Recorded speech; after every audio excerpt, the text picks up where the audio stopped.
Welcome to the Slop Farm. Enjoy the video. You begin by verifying prerequisites. Check current XP, attribute caps, and any locked slots so you don't waste resources. Once done, assign your first XP to primary attributes that match your role: contact for hitters, velocity for pitchers, or speed for base runners. Make sure to gather stubs and training points from daily missions and collection rewards before committing. This prevents backtracking and lets you plan a clear upgrade path while keeping 1 or 2 points in reserve for situational bursts. Next, you dive into the complex middle steps.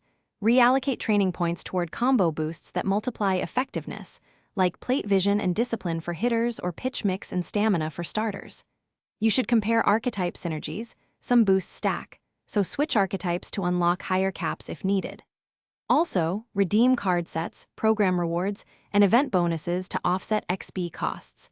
These often give items that reduce upgrade spend. By doing this, you optimize stats without overspending and keep flexibility for late-stage tweaks.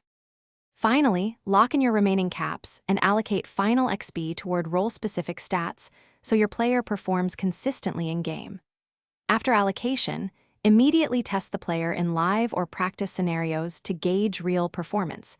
Make adjustments if feedback shows weaknesses. If something goes wrong, use the refund options or revert to a saved loadout.